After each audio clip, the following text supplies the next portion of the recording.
Sean bienvenidos una vez más y en esta oportunidad les traemos el desarrollo del examen de admisión UNI 2024-2 acerca del curso de física. Lo que vamos a hacer es el desarrollo de los ejercicios en orden del desarrollo de un ciclo académico convencional, es decir, desde el tema de vectores, dinámica, choques, ondas, parte eléctrica, parte magnética y terminamos con física moderna, ¿sí? Vamos con eso. Primer ejercicio sobre vectores, ¿sí? Tenemos tres vectores, nos dice que tienen una relación entre ellos, los dos primeros sumados me da el tercero y me piden el módulo al sumar los tres vectores, ¿no? Como los dos primeros ya suman el tercero, al final lo que te están preguntando es dos veces el tercero, ¿no? Porque estos dos suman el vector C más otro C sería 2 veces C. Lo que te están preguntando es si es el módulo de 2 veces el vector C. Y el vector C lo tenemos casi completo, casi. Tenemos la primera componente, la segunda, solo nos faltaría la tercera componente, que se puede calcular por la relación. La suma de esos dos primeros me da el tercero, ¿no? Tenemos los dos primeros vectores, sumando estos dos primeros me debe dar el tercer vector, del cual si sé la primera, si sé la segunda, nos falta la tercera, que se obtiene por la suma, ¿no? Tercero más K más este tercero menos K te da un resultado de 0K. O sea, esta tercer componente nos queda en 0. Y ya con eso tenemos el vector C completo y con eso ya resolvemos el ejercicio. Nos piden A más B más C, A más B es C por dato, C más C, 2C, nos piden el módulo de 2C, dos veces el vector C. Y el vector C ya estaba casi listo, ya estaba casi completo, solo por el último término que descubrimos que era 0, ¿no? Por ser la suma de los dos primeros, ¿sí? Es decir, nos queda 2i 4j. Nos piden el módulo, raíz de primera componente, segunda componente, raíz de 20, que finalmente se transforma en 2 raíz de 5. Primer ejercicio de vectores, ¿sí? Después de vectores nos pasamos a movimiento de proyectil. Y era un ejercicio también algo directo, porque nos piden que al lanzar un proyectil a 37 grados alcanza los 100 metros. ¿Qué pasa si se lanza con un ángulo de 53 grados? ¿Cuál será el alcance que tenga? Los lanzamientos son con la misma rapidez. Entonces 37 y 53 no son un par de ángulos cualquiera, cumplen algo particular que si tú los sumas te da 90 grados, ángulos complementarios. Y en el movimiento proyectil sabemos que si hacemos el lanzamiento con la misma rapidez, pero con dos ángulos complementarios entre sí, el alcance es el mismo. Si tú lanzas con 15 grados y llega acá, va a tener el mismo alcance que si lo lanzas con 75 grados. Se demora más, pero llega al mismo punto. Igual con 30 y 60 también son un par de complementarios. Si tú lanzas el proyectil con un ángulo de lanzamiento de 30 grados, va a tener el mismo alcance horizontal que si lo lanzas con 60 grados. Va a llegar al mismo punto. Y eso es lo que ocurre justamente con 37 y 53. Son angulitos complementarios, así que el alcance va a ser el mismo. Lo que haya llegado lanzándolo a 37 va a ser lo mismo que a donde haya llegado lanzándolo a 53, es decir, 100 metros, ¿no? Ejercicio directo de movimiento de proyectil, ¿sí? Vamos con el tercer ejercicio de movimiento circular. Dos móviles A y B se mueven sobre una pista circular 10 metros por segundo, 5 metros por segundo, partiendo del mismo punto, pero en sentidos contrarios, demorándose 8 segundos en encontrarse. Dice, ¿cuánto recorrerá el móvil A si es que parten del mismo punto y en el mismo sentido hasta que se encuentra con el móvil B? ¿Sí? Entonces, en un primer momento tenemos a los dos móviles partiendo del mismo punto pero en sentidos opuestos y se encuentran luego de 8 segundos, viajando a 10 y viajando a 5, ¿no? Entonces el móvil A avanza, el móvil B avanza, el móvil A avanza más rápido, así que recorre más, el móvil B se mueve más lento, recorre menos, llegan al encuentro luego de 8 segundos. Entonces acá, esto es lo que había recorrido el móvil A, esto es lo que había recorrido el móvil B, entonces la suma de esos recorridos justamente va a ser qué cosa, ¿no? Si por un lado hizo este recorrido, el móvil B hizo este recorrido, en total los dos recorridos que suman toda la circunferencia, ¿no? Ponle longitud de circunferencia, yo le puse 2πr, ¿no? Y lo que avanza cada uno de ellos, dado que es una rapidez constante, simplemente será la rapidez y el tiempo, ¿no? Lo que recorre el otro móvil, también rapidez por tiempo. Y ya está. ¿Cuánto recorre el móvil A? su rapidez durante 8 segundos. El móvil B, ¿cuánto recorrerá? A 5 metros por segundo durante 8 segundos, 5 por 8. Eso da 80 y 40, 120 metros en total, sería la longitud de toda la circunferencia. Y el segundo caso será cuando viajan en el mismo sentido, misma rapidez pero mismo sentido. ¿Qué ocurrirá en ese caso? En ese caso lo que ocurrirá es que el móvil B avanzará, ¿sí? Es más lento, así que recorre menos. ¿Y qué hará el móvil A? Entonces, el móvil A, para alcanzarlo, porque el móvil A se adelanta, viaja más rápido, se adelanta el móvil A. Entonces el móvil A da una vuelta y un poco más. Es decir, cuando el móvil B avanza hasta acá, el móvil A, ¿qué hizo? Dio una vuelta e hizo un recorrido igual hasta alcanzar al móvil B. Entonces, ¿cuál es la relación entre este caso, en este segundo caso? En el primero era que la suma daba el recorrido total de la circunferencia. En este caso, ¿qué va a hacer? Entonces el móvil B avanza y el móvil A ya se adelantó. Entonces, cuando el móvil A alcance el móvil B, será que el móvil B avanza hasta este punto, digamos, y el móvil A habrá adelantado una vuelta y un poco más. Entonces, el móvil B se ha movido este poco más y el móvil A ha tenido que dar una vuelta más ese poco más. Es decir, en este caso, la diferencia de lo que han avanzado es justamente la longitud de una circunferencia. Es la primera vez que lo alcanzará, ¿no? Siendo lo que avanzó en móvil A, rapidez tiempo, lo que avanzó en móvil B, rapidez tiempo, ¿no? Rapidez 10, tiempo lo que queremos calcular, rapidez 5, tiempo lo que queremos calcular, y la longitud ya es 120, ¿no? Lo que habíamos calculado antes. Esto es 5, t, 120, t vale 24. Y con eso ya podemos calcular lo que nos piden, que es la longitud recorrida por el móvil A. Entonces lo que recorrió el móvil A será su rapidez y el tiempo. Rapidez 10, tiempo 24, 240 metros es lo que habrá recorrido el móvil A hasta alcanzar finalmente al móvil B. Movimiento circular, ¿sí? Después, ya habiendo hecho vectores, movimiento de proyectil, que es movimiento bidimensional, este también es un movimiento bidimensional, pasamos a Newton y la dinámica lineal, ¿sí? Este fue un ejercicio en el que también había que hacer algunos pasitos, ¿no? Tenemos un carrito que desciende por un plano inclinado 53 grados, ¿sí? Con una aceleración constante, tal como se muestra en la figura.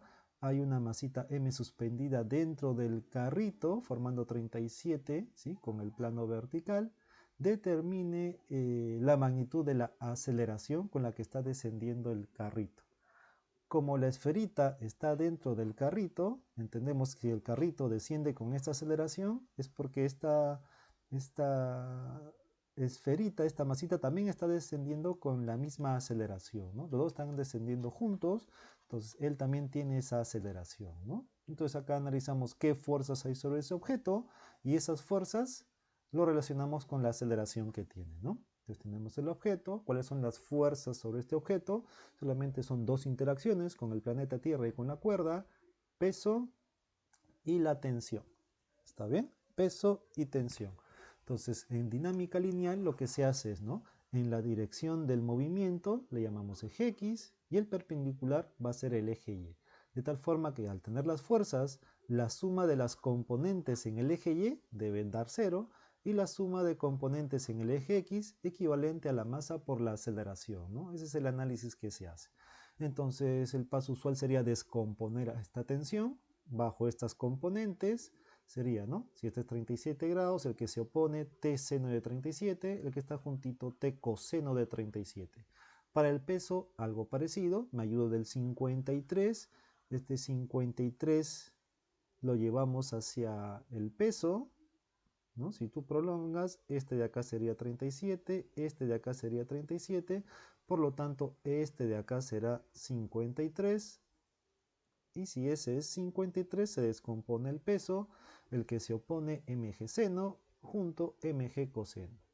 Los que van en la vertical deben sumar 0, eso significa que estas dos componentes tienen igual valor, t coseno igual mg coseno, y de acá despejamos la tensión. Coseno es 4 quintos, coseno es 3 quintos, ¿sí? Quinto se cancela y te queda que la tensión es 3 cuartos del peso. y eso nos ayuda para reemplazarlo en las componentes en el eje X.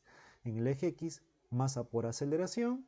El que está a favor del movimiento es el mg seno, el que está en contra es t seno, así que sería mg seno menos t seno, masa por aceleración, y acá reemplazamos la tensión, ¿no? mg seno de 53, la tensión que es 3/4 de mg, seno de 37 3/5, masa y aceleración. Se cancela la masa, los tres factores tienen la misma masa, se cancela, y de ahí te sale la aceleración, ¿no?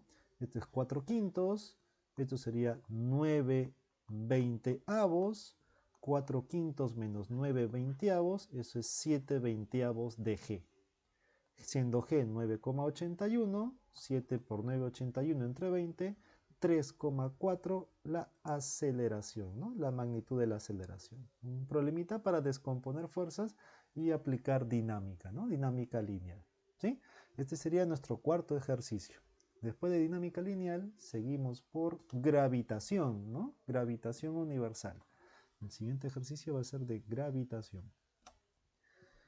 Un planeta tiene una masa igual a 4 veces la masa de la Tierra y el mismo radio, misma geometría, pero tiene más masa.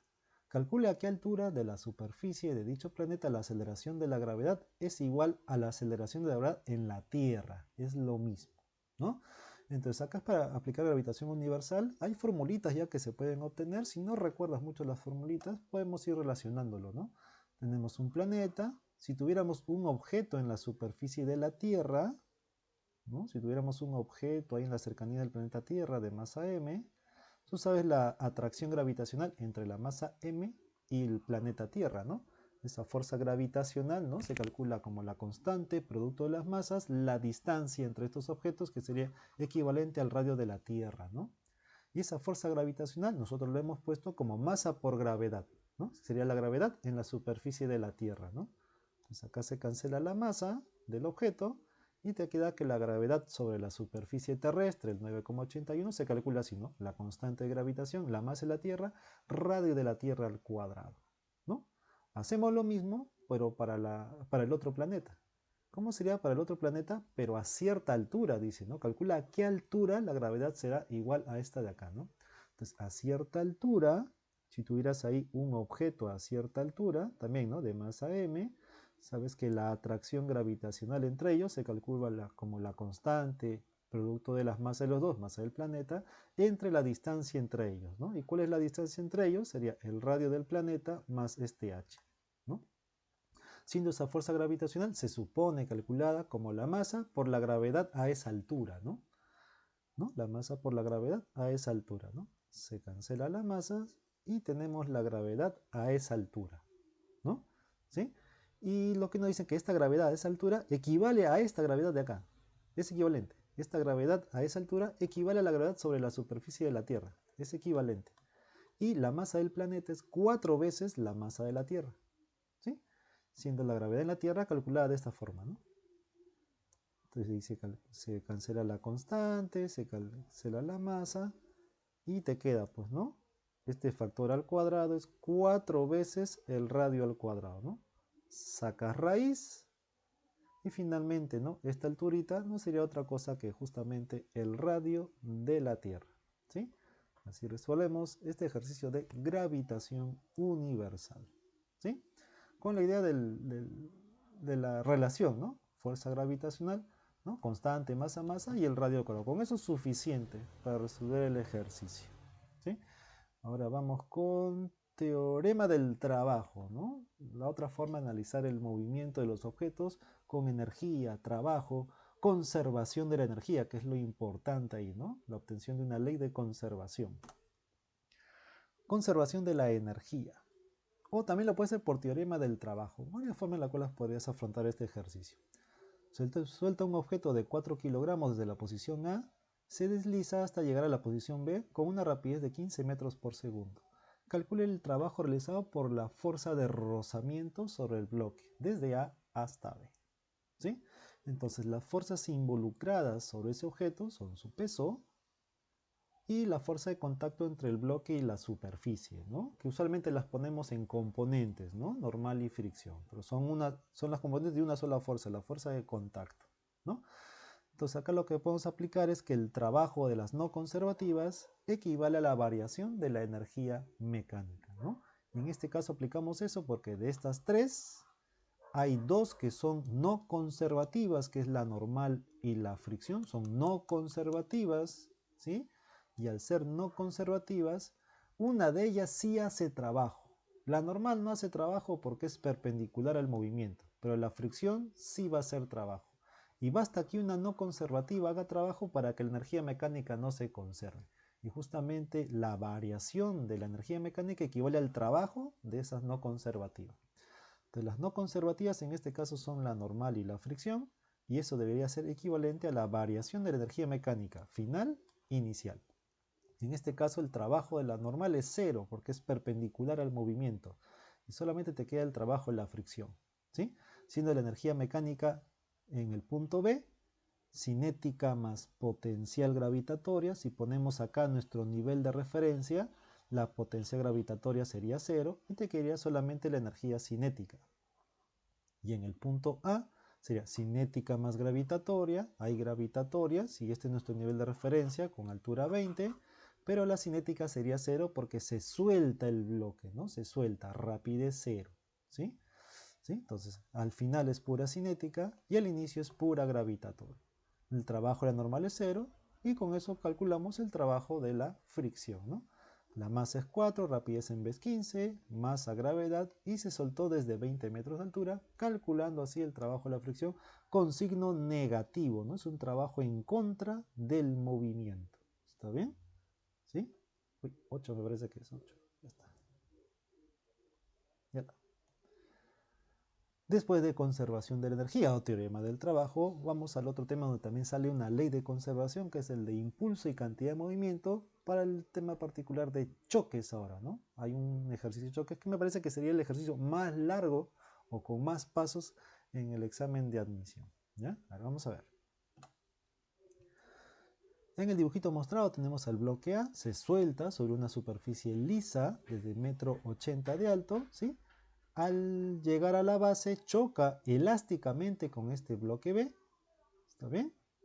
Determine la altura a la que se eleva el bloque A después de su colisión frontal si la masa es la mitad del bloque B.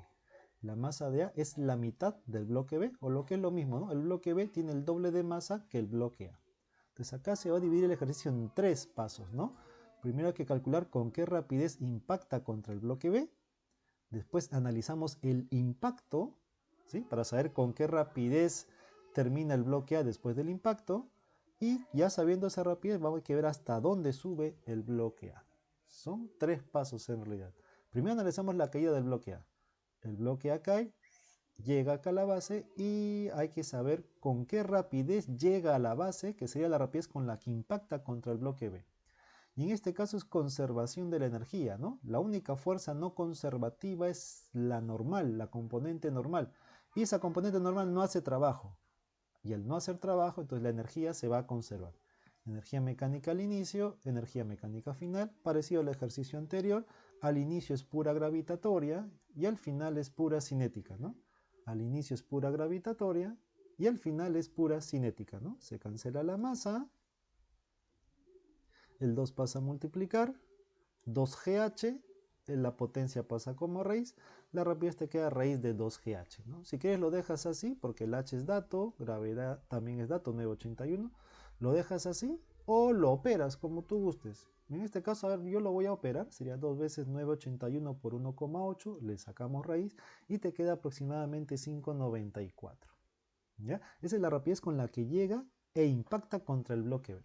Ahora toca analizar el impacto, que es un choque elástico, ¿no? Llega este bloquecito A con esta rapidez 594 y choca con el otro bloque que está detenido, ¿no? Y el dato es que A es la mitad de masa que el bloque B, o lo que es lo mismo, ¿no? El bloque B tiene 2 veces la masa del bloque A, lo mismo, ¿sí? Llega a impactarlo, él tiene el reposo y después del impacto, ¿qué sucederá con cada uno de ellos? como son dos variables, planteas dos ecuaciones. Uno de conservación de la cantidad de movimiento inicio-final y otro es del tipo de choque, ¿no? Conservación de la cantidad de movimiento sería, ¿no? Masa velocidad inicial igual masa velocidad final, masa velocidad final. Al inicio sería masa por V1 más 2m por 0, ¿no? Y al final sería m por V1 después, 2m por V2 después, ¿no? Masa por 5,94, esto es 0, esto es al inicio, y al final, ¿sí? Acá se cancela la masa y te sale una relación entre la rapidez o velocidad después del choque, ¿no? 1 más 2 veces 2, 5,94. Son dos variables, dos incógnitas, tenemos una ecuación, nos falta otra que sale del tipo de choque, ¿no? Como es un choque elástico, el coeficiente de restitución va a valer 1, siendo el coeficiente esta comparación, ¿no? Después del choque y antes del choque, ¿no? Coeficiente de restitución 1 por ser elástico, después del choque y antes del choque, ¿no? 1 y 2 después, 1 y 2 antes del choque. 5,94 pasa a multiplicar, este negativo cambia el signo y nos queda nuestra segunda ecuación. Dos ecuaciones con dos incógnitas, resuelves el sistema, no es tan complicado acá en realidad, tienen casi los mismos coeficientes, así que prácticamente es una suma. Si tú sumas las dos ecuaciones, se va 1, te queda 3 veces 2, y ya calculas 2 y calculas 1, ¿sí? Y el 1 te tiene que salir negativo, porque la idea es que el bloque A regrese, ¿no? Choque y regrese. Negativo significa que el bloque A está regresando. Y una vez que tienes eso, conservación de energía para la subida. ¿Está bien? Entonces tenemos el bloquecito A que después del choque viene con esta velocidad menos 1,98, o sea que 1,98 hacia la izquierda y con esto va a subir. Y la idea es hasta dónde sube. Se supone que sube hasta que ya no puede, o sea, se queda sin rapidez, ¿no? Conservación de la energía, nuevamente solamente hay fuerza normal, no hay fuerza fricción. La normal hace trabajo cero, conservación de energía. Al inicio pura cinética, al final pura gravitatoria, ¿no? Al inicio pura cinética, al final pura gravitatoria. Y despejas la altura, ¿no? La altura te quedaría como el rapidez cuadrado entre 2g. La rapidez es 1,98, 2 veces gravedad, 0,2 metros, sistema internacional, esto sale 0,2, sería 0,2 metros, en centímetros, 20 centímetros. Y ese sería el ejercicio más largo que ha venido en este proceso de admisión. 3 pasos, ¿no? Caída, choque y la subida, ¿no? Entonces, después de este ejercicio de choques, seguiría movimiento armónico simple con el caso particular de péndulo. ¿Está bien? Vamos por el ejercicio de péndulo. Péndulo. Se construye un péndulo de longitud L teniendo un periodo de 1 segundo. ¿Cuál debe ser la longitud L' de un nuevo péndulo para que el periodo ahora sea 0,5 segundos? ¿No? Entonces, acá es recordar cómo se calcula el periodo de oscilación de un péndulo, ¿no? Que queda en función de la longitud del péndulo, ¿no? 2pi raíz de L entre G, ¿no? 2pi constante, G constante, dependiendo de la longitud, ¿no? La longitud en dependencia con el periodo, ¿sí? Al inicio, con L, es 1 segundo el periodo, ¿no? Con L. Ahora, ¿qué pasa? Si cambiamos el periodo, es porque ha cambiado la longitud. Si el periodo es 0,5, es como una nueva longitud L'. Hay que calcular este L'. Entonces acá lo que hacemos con estas ecuaciones es una división. Divide, ¿no? 1 entre 0,5, 2pi entre 2pi se cancela, g y g también se cancela, así que te queda raíz de L entre raíz de L'. Y de ahí despejamos L'. 0,5 es un medio, 1 entre un medio es 2, elevas al cuadrado y despejas el L'. Entonces el nuevo péndulo debería tener un cuarto de la longitud del anterior para que su periodo baje de 1 a 0,5 segundos. Ejercicio de péndulo. Pasamos el tema movimiento armónico simple, en particular péndulo, entonces sigue el tema de ondas, ¿no? Vamos a ver el tema de ondas. Siguiente ejercicio, ondas. Ejercicio número 9 sería. Onda mecánica. Tenemos la ecuación de una onda en sistema internacional. Es una onda que se propaga en una cuerda la densidad lineal de la cuerda es 1 gramo por metro, y cuidado con la unidad, calcule la potencia de propagación de una onda, ¿no? Entonces, de esta ecuación sacamos varias características de la onda, ¿no? Si esta es la ecuación, ¿sí? El 3 tiene un significado para nosotros, el 1 que acompaña al X también, el 10 también tiene un significado para nosotros. Esta es la versión general, digamos, ¿no? Donde el 3 que vendría a ser la amplitud, el K, ¿no? El número de onda vale 1 y el omega, ¿no? Vale 10, ¿no? Eso es lo que tenemos de la comparación, ¿no? El omega vale 10, el K vale 1 y la amplitud vale 3. Ya con eso vamos a responder el cálculo de la potencia. ¿Cómo se calcula la potencia para una onda en una cuerda? ¿No? Se calcula como mitad de la densidad lineal, la rapidez de propagación, amplitud, frecuencia angular al cuadrado. Y reemplazamos los datos. La amplitud la tenemos 3, el omega también es 10, mitad, la densidad lineal es dato del ejercicio en el texto, y nos falta la rapidez de propagación de la onda.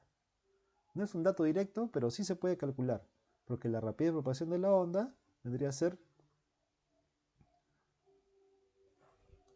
raíz de K entre M, ¿no? No, raíz digo. La rapidez de propagación es omega entre K, ¿no? De una onda, ¿no? La rapidez de propagación es omega entre K. Estoy haciendo con tensión y densidad lineal, ¿no? Entonces, esta rapidez de propagación de la onda se puede calcular directamente con estas características, ¿no? Como el omega entre el K, ¿sí? Y ya está, reemplazamos. Sería 1/2 de la densidad lineal. Ahí te dije, ten cuidado con la unidad nada más, es 1 gramo por metro. 1 gramo es 10 a la menos 3 kilogramos por metro. Omega 10, el K vale 1, amplitud 3, omega 10, ¿no? Hacemos la operación y nos queda en 4,5 watts, ¿no? 4,5 watts. Este ejercicio de onda mecánica sobre una cuerda, ¿sí? Entonces, terminando ondas mecánicas, lo que sigue en el temario sería fluidos. Presión hidrostática, principio de Pascal, y en esta ocasión vino principio de Arquímedes, ¿sí? Vamos a revisar el ejercicio del principio de Arquímedes. Un ancla de acero de densidad 7870, ¿sí? Es 200 newton más ligero en el agua que en el aire. ¿Y por qué ocurre eso? ¿Por qué en el agua es más ligero que en el aire? Porque el agua te está aplicando algo, ¿no? ¿Qué cosa le aplica el agua al ancla? Le aplica una fuerza, ¿no? Esa fuerza la llamamos empuje. Y debido a esa ayuda adicional, el ancla pesa o pareciera ser 200 newton más ligero. O sea, esos 200 newton, ¿qué cosa vendría a ser? Justamente el empuje, ¿no? Justamente el empuje. Y ya está, con esa idea haces el cálculo. El empuje como densidad de líquido, gravedad, volumen desplazado de fluido, o a veces le dicen volumen sumergido, vale 200, haces el cálculo. Densidad de líquido es agua 1000, ahí me falta un cerito, ¿no? 1000, gravedad 981, volumen sumergido, volumen desplazado, que hacer todo el ancla es el volumen de todo el ancla, que es justamente lo que nos están pidiendo, vale 200. Despejas el volumen, 1000 por 9,81, vas a dividir y nos sale el valor del volumen del ancla. 204, 10 a la menos 2 metro cúbico. Y así resolvemos este ejercicio de principio de Arquímedes de la parte de fluidos, ¿sí? A ver, después de fluidos, ¿qué sigue? Fluidos, temperatura, calor, ¿no? Termodinámica, dilatación térmica, ya está. Y en esta oportunidad, en este examen, vino calorimetría, ¿no? Vino calorimetría y cambio de fase. Eso fue lo que vino en esta oportunidad. Vamos a revisar ese ejercicio. Calcular la masa mínima de vapor que se necesita para descongelar 400 gramos de hielo y llevarlo hasta 100 grados Celsius sin convertirse en vapor, ¿sí? O sea, queremos cuánto vapor como mínimo se necesita para descongelar 400 gramos de hielo y además llevarlo hasta 100 grados Celsius, pero sin convertirlo en vapor. O sea, queremos que hielo, que está a 0 grados Celsius, queremos derretirlo, que sería el paso que hay que hacer, y derretido, ya pasando de sólido a líquido, llevarlo hasta los 100 grados Celsius. Todo eso es lo que queremos hacer. Todo eso. Queremos derretir al hielo, convertirlo en líquido y de líquido calentarlo hasta 100, sin vaporizarlo todavía, solamente llegar a 100. ¿Cuánto vapor es necesario? Lo mínimo necesario. Entonces, ¿qué cosa será lo mínimo necesario? Entonces, él necesita calor, el hielo necesita calor para hacer esta transformación y eso lo va a obtener justamente del vapor. Entonces, el vapor va a perder, le va a ceder calor. Y en esa pérdida, ¿qué va a hacer el vapor? Transformarse, ¿no? De vapor a líquido. Y quieren que todo quede en 100 grados Celsius. O sea, lo único que va a hacer el vapor, ¿qué cosa es? Pasar de fase, nada más. ¿Sí? Entonces, lo mínimo sería que toda esta masa se convierta en líquido, todo. Y ya está. Ahí quedó todo a 100 grados Celsius. ¿Está bien? Entonces acá, ¿no? Suma de calores debe ser cero. Él gana, él pierde, positivo, negativo, todo debe sumar cero. El hielo pasa por dos procesos, se derrite y aumenta de temperatura y el vapor solamente cambia de fase, ¿no? Todos esos tres deben sumar cero. Y se puede calcular cada uno. Entonces, ¿cómo se calcula el calor 1, que es el cambio de fase para el hielo de sólido a líquido? Masa por calor latente de fusión. El calor 2 sería el calor asociado a un cambio de temperatura. Se mata, ¿no? Y finalmente, ¿qué es lo que hace el vapor? Simplemente cambia de fase. Entonces será su masa por su calor latente de condensación será, ¿no? Está pasando de vapor hacia líquido, ¿no? Y hacemos los reemplazos. Esta es la masa esta es la masa del hielito, que es 400 gramos. El calor latente de fusión que nos dan de dato, 333 kilojoule por kilogramo. Por eso que acá ponemos la masa en kilogramos, 0,4 kilogramos, 400 gramos, 0,4 kilogramos por 333. Calor específico es 4,18 kilojoules, la masa 0,4, los 400 gramos, y de 0 hasta 100, ¿no? Este sería para el hielo. Ahora, ¿el vapor qué hace? Cambia de fase, pasa de vapor hacia líquido, ¿no? Entonces, eso será masa y calor latente. Masa y el calor latente. La masa es lo que nos piden, el calor latente es 2260, pero es de vaporización, ¿no? O sea, cuando pasa de líquido a gas es 2260, pero cuando va de gas a líquido sería menos 2260, pierde todo este calor, ¿no? Pierde. Ellos ganan, el hielo gana y el vapor pierde, ¿no? Por eso que todo esto debe sumar cero. Y ya está, te quedó una ecuación con una sola variable, despejas eso de ahí, ¿no? Y nos saldría 0,1329 kilogramos, porque todo lo hemos trabajado en kilogramos. Eso en gramos sería 132,9 gramos. Ejercicio de calorimetría, ¿no? 132,9. ¿Sí? Ya está. Después de calorimetría, termodinámica sería. Y sí, vino un ejercicio de termodinámica. Aunque era algo directo, ¿eh? Vamos a ver.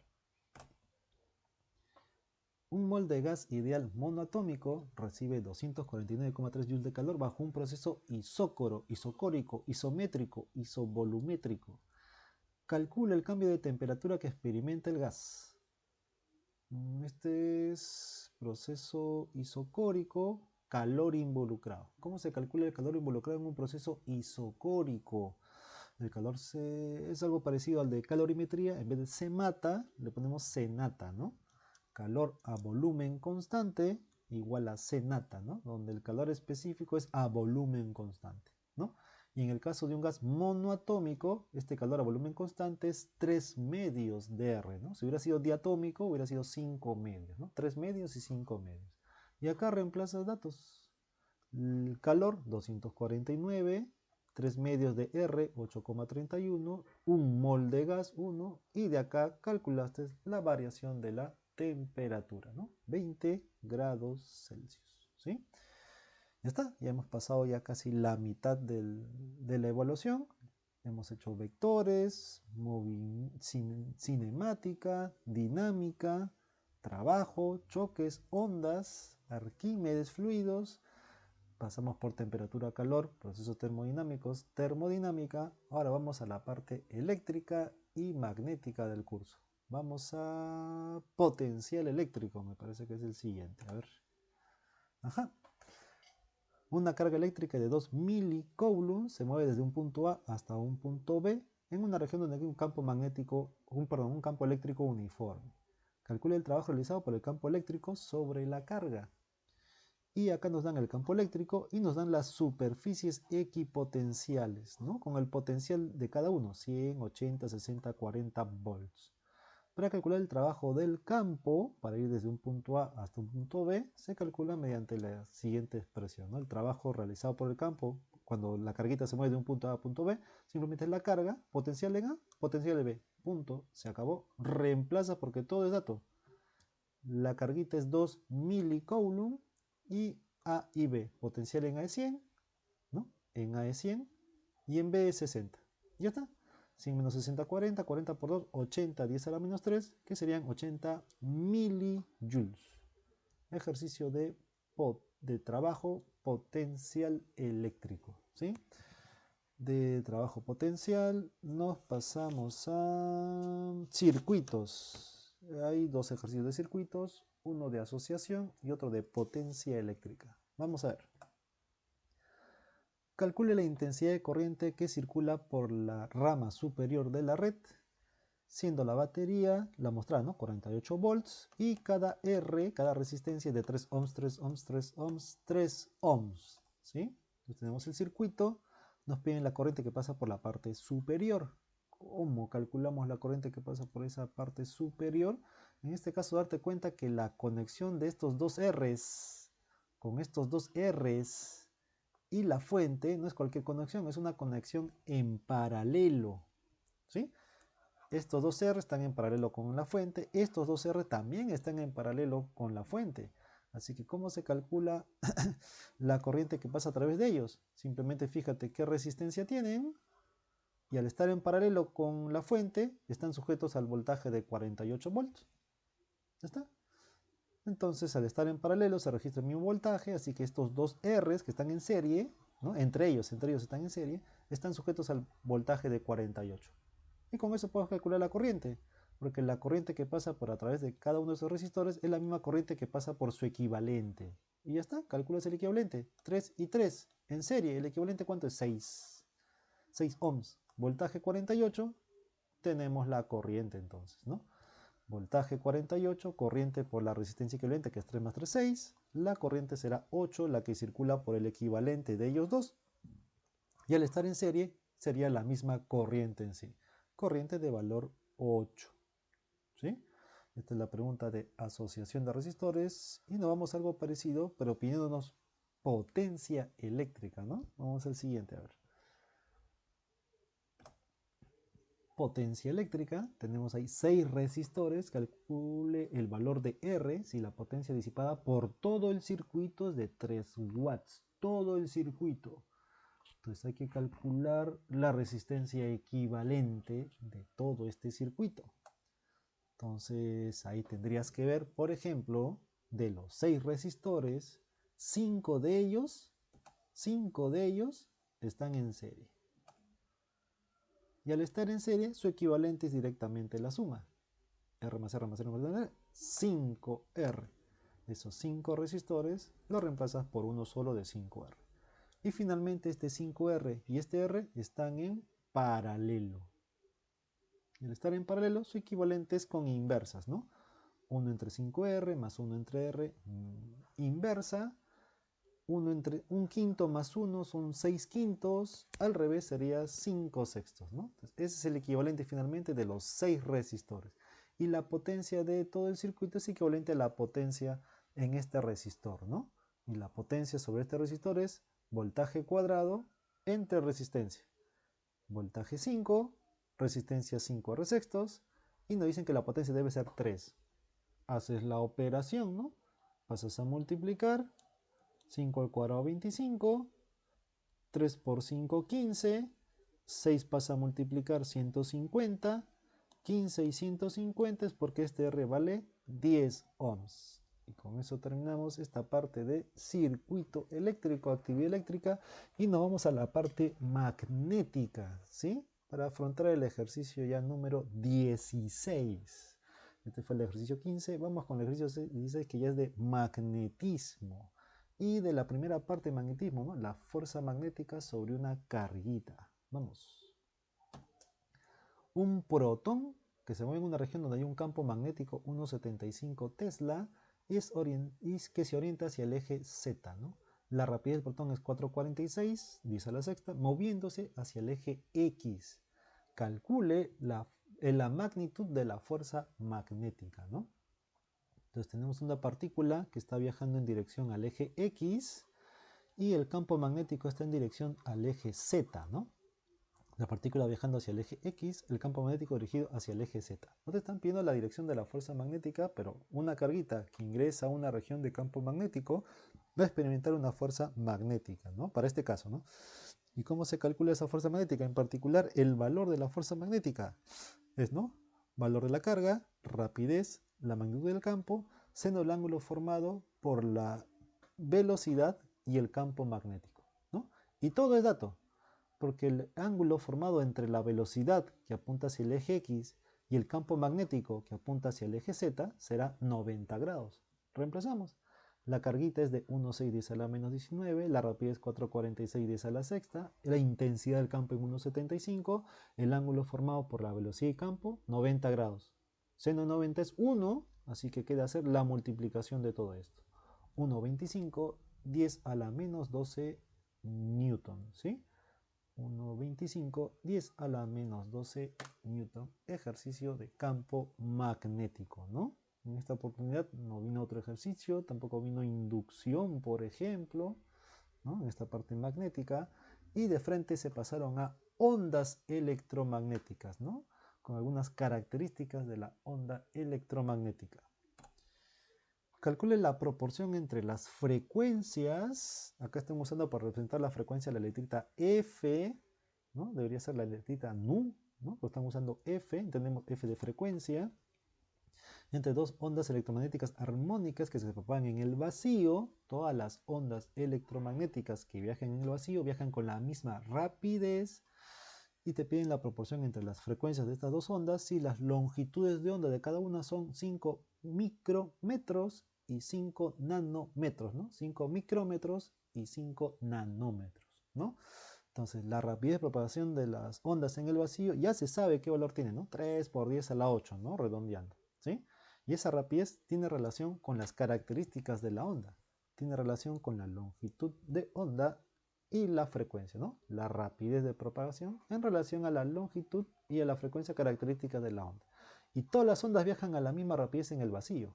Es decir, lambda por frecuencia siempre te va a salir la misma rapidez, ¿no? Lambda por frecuencia y lambda por frecuencia, rapidez de la onda 1, rapidez de la onda 2, y estas rapideces son iguales a 3 por 10 a la 8, porque en el vacío viajan a la misma rapidez. Haces el cálculo. Lambda 1, 5 micrómetros y lambda 2, 5 nanómetros. F2 entre F1 sería entonces 5 10 a la menos 6 entre 5 10 a la menos 9. 5 y 5 se cancelan, el menos 9 pasa como más 9, te queda 10 al cubo, ¿no? Para este ejercicio de onda electromagnética. Y nos quedan los tres últimos ejercicios, 3, 3, 3, 3, que sería de espejos, ¿no? La parte de óptica geométrica, no vino lentes en esta ocasión. Y los dos últimos de física moderna, ¿no? Entonces vamos al de óptica y finalmente con la parte de moderna, ¿no? Óptica, en este caso vino espejos, no vino lentes, vino espejo esférico, ¿no? Objeto de 6 centímetros de alto, se coloca a 20 centímetros de un espejo cóncavo de 10 centímetros de radio de curvatura. Ten cuidado y con radio de curvatura, calcule el tamaño de su imagen, ¿no? Entonces los datos lo podemos centrar de esta manera, ¿no? La altura del objeto es 6, el objeto se coloca a 20 centímetros del espejo, eso usualmente le llamamos P o simplemente le pones O también, ¿no? Y es cóncavo con un radio de 10. Y ten cuidado con radio. A través del radio vas a calcular la distancia focal, ¿no? Que es la mitad del radio, ¿no? Y como es un espejo cóncavo, distancia focal positiva, ¿no? 10 entre 2, 5 centímetros de distancia focal y positiva por ser un espejo cóncavo. Si hubiera sido convexo, negativo, ¿no? Nos piden el tamaño de la imagen. Si te piden tamaño es con la proporción entre las alturas, la magnificación. Y para eso primero tienes que saber dónde está la imagen. 1 entre P más 1 entre Q, 1 entre F, o lo que a veces también le llaman el FIO, pues, ¿no? Distancia objeto, distancia imagen, ¿sí? Entonces el dato es que este es P, este es 5, y con eso puedes calcular el Q, entonces que la distancia de la imagen al espejo, ¿no? Y despejamos el Q. El 1 entre 20 pasa a restar, 1/5 es 4/20, 3/20, el Q es 20 tercios, ¿no? Y con este Q ya podemos determinar la proporción de las alturas con la magnificación, aumento lateral, ¿no? La magnificación, la proporción entre la altura de la imagen y la altura del objeto, es equivalente a calcular menos Q entre P. Es lo mismo. Menos Q, P, altura de imagen, y el objeto 6 centímetros de alto, ¿no? 20 y 20 se cancelan, acá queda 1/3, el 6 multiplica 1/3, te queda menos 2. Este negativo ya nos señala si es una imagen que está apuntando hacia arriba o hacia abajo, considerando que el objeto estaba apuntando hacia arriba, ¿no? Si la flechita del objeto, usualmente representamos con flechitas a los objetos, va apuntando hacia arriba, la imagen terminó apuntando hacia abajo, ¿no? Pero te piden simplemente el tamaño de la imagen nada más. ¿Y qué tamaño tiene la imagen? Entonces 2 centímetros, sabemos que apuntando hacia abajo, pero es de 2 centímetros, ¿no? Problemita de espejo esférico, que también lo podías haber hecho por geometría, ¿no? Todas esas ecuaciones salen de las proporciones, la semejanza entre la geometría, ¿no? Acá lo hemos hecho utilizando las ecuaciones, ¿no? Espejo esférico. Y terminamos con física moderna, ¿sí? Con física moderna. Y el tema que es, casi siempre viene, ¿no? El de efecto fotoeléctrico y la idea del fotón, ¿no? La idea del fotón, ¿no? Penúltimo ejercicio, ejercicio número 19, aplicando la idea del fotón. Tenemos varias longitudes de onda por una radiación electromagnética emitida por un cuerpo. O sea, un cuerpo está emitiendo diferentes ondas electromagnéticas desde los 380 nanómetros hasta los 780 nanómetros. Calcule la energía máxima que podría tener un fotón que se está emitiendo, ¿no? Entonces tenemos varias radiaciones, varias ondas electromagnéticas, desde los 380 a 780 nanómetros, cada uno de ellos entendiendo que es una composición de fotones, ¿no? Entonces la idea es la energía del fotón, ¿no? ¿Cómo se calcula la energía de un fotón? ¿No? H por frecuencia, y la frecuencia es rapidez entre lambda, ¿no? La energía de fotón como hc entre lambda, ¿no? Entonces h es constante, la constante de Planck, c es la rapidez de la onda, en el vacío es 3 por 10 a la 8, y acá lo que está cambiando es el lambda, ¿no? Para diferentes emisiones, cada emisión tendrá un fotón con energía diferente. Estoy viendo la energía del fotón máximo. Para que este fotón tenga energía máxima para el conjunto de longitudes de onda, ¿no? Que es lo que estaría cambiando. Entonces, para diferentes longitudes de onda, ¿cómo se consigue la energía máxima del fotón? Entonces, este valor será máximo si la longitud de onda es mínima, ¿no? Mínima. Y de este conjunto, la longitud de onda mínima es el 380. Y ya está. La constante de Planck, dato, el C, dato, 380, 10 a la menos 9 metros, ¿no? Nanómetros, que sería la longitud mínima, con lo cual consigues la máxima energía del fotón. 324 electronvolt, ¿sí? Y terminamos, último ejercicio, física moderna, efecto fotoeléctrico, ¿no? Vamos con el efecto fotoeléctrico. Se irradia una lámina de oro con una onda de 200 nanómetros. La energía mínima para arrancar un electrón, lo que se conoce como función trabajo, es de 5,1 electronvolt.